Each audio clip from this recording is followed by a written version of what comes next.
Энэ дээр та мэдлэх. Эхэлж үү? За эхэлж эхэлж. За хэлсэн.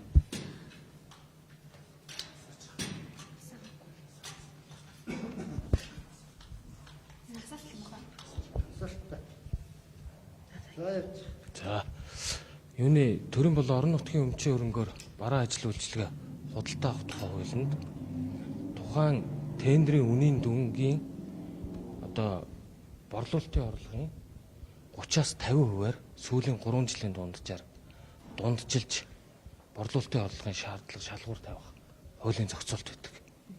Тэгэхээр одоо энэ шаардлага тавьж байгаа хүмүүсийн хувьд бол ямар ч босго борлуулалтын орлогын босго тавихгүйгээр тендерээ зардлаа л гэдэг ийм шаардлага тавиад байгаа. Тэгэхээр би нөгөө талдаа тендер хууль зөрчих болчиход байгаа. Өөрөөр хэлбэл бид нар эн чинь нийтдээ 13,000 айлын орон сууц барих төлөвлөгөөтэй. За энэ нийтдээ 6-7 багц ажлаас бүрдэж байгаа. За нэгдүгээрт 1 2 3 4-р багц гэдэг 4 багц нь эхний ээлжинд одоо орон сууцны 10,400 айлын орон сууц барина. За 5-р багц нь болохоор 3,000 айлын орон сууцыг хувийн дотоодын аж ахуйн нэгж байгууллагуудад бид нар газраа өгч үйлчилгээтэй орон сууц барих. За 6-р багц нь гадна төгчлөлтийн ажил, 7-р багц нь гадна инженерийн шугам сүлжээний ажил гэсэн ийм багцуудаас бүрдэж байгаа. Тэгээ би товчхондоо хэлэхээр би нэгдүгürt тендерийн хууль зөрчиж болохгүй, хоёрдугаар дархны зам шиг одоо болгож болохгүй л гэдэг л энэ зарчим байна.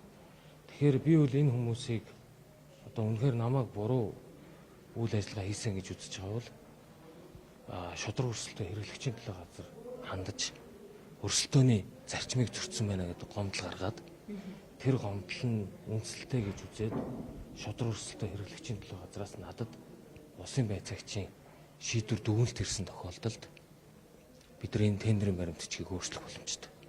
Тэрнээс биш хин нэг одоо аж ахуйн нэгжүүдэд тааруулж, таацуулж тендерийн хууль зөрчих ямар ч боломжгүй. Нэгдүгээрт. Хоёрдугаарт өнөөдөр яг үндсэндээ манад ажил хүчний гүнзгий хомсолд орчод. Одоо би жишээлбэл энэ Улаанбаатар хотын явган замыг 2 жилийн дотор бүрэн шинжлэхийг бид нар юм зорилт тавиад ажиллаж байгаа. Нийтдээ 14 багц ажлаас одоогийн байдлаар 9 багц ажил нь л одоо эзэнтэй болсон. Үлдсэн 5 багц нь одоогийн байдлаар 12 дахь удаага зарлагдчих. 12 дахь удаага. Тэгэхээр энэ ажил хүчний хомсол гэдэг бол манад гүнзгий нүүрлээд. Одоо Улаанбаатар хотын төв замыг засвар шинжилгээ ажлыг одоо инх тайвны өргөнчлөөний замын засвар шинжилгээ ажлыг хамгийн бага 3-4 удаа зарлаж байгаа. Одоо манай дээр ажил эзэнтэй болоогүй хэд хэдэн замууд байна. Нодлон жил бид нар замын шинжилгээ ажлыг хийхэд үндсэндээ одоо нэг зам дээр нэг одоо замын компани л тендерт орох байдлаар ажил гүйцэтгэж явсан. За яг энэний үр дүнд өнгөрсөн жил дотоодын замын компаниуд нэлээд материал баазын хувьд бэхжсэн. За одоо Улаанбаатар хотод бүтээн байгуулалт үндсэндээ бараг нийслэлийн төсвийн хөрөнгөөр маш олон зуун тэрбум төгрөгийн бусад одоо тендерүүд зарлагдаад явж байгаа. Тэгэхээр дотоодын компаниудад одоо хангалттай Улаанбаатар хотын зүгээс төрийн бол орон нутгийн өмчийн хөрөнгөөр бараа ажил үйлчилгээ худалдаа авах тийм ээ. Энэ одоо тендерт оролцох бүх төрлийн боломжууд нээлттэй байна. Одоо бид нар 5 дугаар цэглэн станцын тендер сонгох шалгуултыг удахгүй нээн. Энэ бол одоо сүүлийн бараг 25-6 жил яригдсан ажил. Энэ дээр дотоодын аж ахуйн нэгжүүд туслан гүйцэтгэгчээр орох боломжууд нээлттэй байна. Эмээлтийн дулааны цахилгаан станц гэж бас сүүлийн 20 гаруй жил яригдсан. Тендер бас удахгүй нээгдэнэ. За хүннүү хороололт бид нар бас хүннүү хотод бас хэд хэдэн томоохон бүтээн байгуулалтын ажлуудыг зарлаа явж байгаа. Тэгэхээр би бол шаардлага хууль ёсны дагуу тавиачээ. Миний үл одоо удирдах байгаа нийслэл хотоос сэлбийн барилгын бүтээн байгуулалтын ажлын тендерийн баримтчгийг боловсруулахдаа өрсөлдөөнийг зөрчсөн байна гэдэг гомдлоо шудраг өрсөлдөө хэрэглэгчийн төлөө газар гаргах ёстой. Тэндээс улсын байцаагч дүгнэлт гаргаад үнэхээр өрсөлдөөнийг зөрчсөн байна гэж үзвэл бид нар өчигөрөнтэй өршил. Үгүйгвэл би тендерийн хуулийг зөрчих ямар ч боломжгүй. Нэг таарсан дээр ажиллаад нийлээд нэг багцуулаад олцох консорциум болох бүрэн боломж байгаа. Одоо энэ тендер чи 16 нэгдэн штэ. 6 сарын 16 нэгдэн. Энэ дээр түншлэлээр одоо туслан гүйцэтгэгчээр хамтарсан байдлаар энэ одоо юмд оролцох бүрэн боломж байгаа. Энэ бол нээлттэй штэ.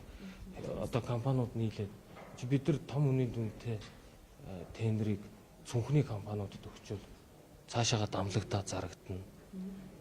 Одоо энэ гадаад жагсаж байгаа компаниудын та хэд одоо өөрсдөөс нь жилийн борлуулалтын орлого нь асуугаар.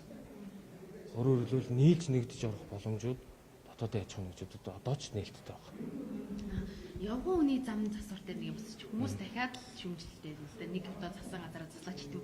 Ер нь энэ явган замыг засах төлөвлөгөөг хаана гаргадаг юм бэ?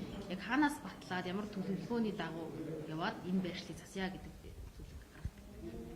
Хэдүүлээ ингээд эн чинь Улаанбаатар хотод хот байгуулалтын газар гэж байна. Зурагчлалын хүрээлэн гэж байна. Энэ зургийг зурагчлалын хүрээлэн зурсан. Бид нар энэ годомжин дээгүүр явгууны одоо явдаг замын шомдөөгөр одоо аалзны тор шиг кабель утсуулагдсан байгаа тийм. Тэгэхээр бид нар энийг бүгд нь газар дор явгууныхаа зам дор суугчлах нэгдүгээр зорилготой. Хоёрдугаарт өвөл одоо хасах юмтай үед халтаргаагүй стандартад нийцсэн зам байх хэрэгтэй. Би дахиад хэлье. Дахиад ажил хүчний хомсдол. Энэ явгууны замыг чинь машинаар дэвсдэггүй заавал одоо нөгөө хүний гар ажиллагаа оролцож хийдэг. Би баг өдөр болгоно энэ хэдэн байршлууд дээр хүмүүс явуулж шахаж шаардаж ажиллаж байна.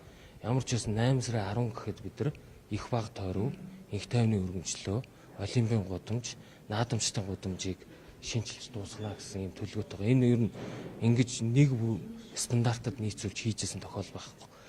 Зарим газараа асфальттай, зарим газараа алаг хавтан чулуутай, зарим газараа цементтэй тийм ээ. Тэгээ хөгжлийн бэрхшээлтэй эргээд хүүхэд багцууд яваад стандартад нийцээгүй ийм байгааг бүгдийг нэг стандартад оруулъя л гэдэг л зүйл ярьж байгаа. Тэгээд нөгөө талдаа хотын захруу жишээ нь стандарт битгий хэлбэр огтыг асфальт ч юм юугаарч тэгээд эн чинь сая хэлж шít. Энээс ингээд бид нар цаашаа дараагийн жилүүдэд бусад замууд руу орж ингээд бүхэлд нь шинжилъя л гэдэг зорилт тавьж байгаа шít. Хэдийн ер хугацаа зарцуулбал ер нь Улаанбаатар хот нэгдсэн одоо явган үний зам. Сүүлийн 30 хэдэн жил зах замбрааг явсан шít. Би нэг жил гарал болж шít. Та нар өөрсдөө бодно үсттэй. Тэгээд ямар хуу байр байдалтай байлаа. Хизээ урд нь ингэж жилд 100 гаруй километр зам хэдэн зуун одоо хэдэн 10 км явган зам хийдгээс хийхээр хийлэг хийж байгаа хүмүүс нь ажил хүч олдохгүй шүү дээ. Селебрит төвийн орос улсны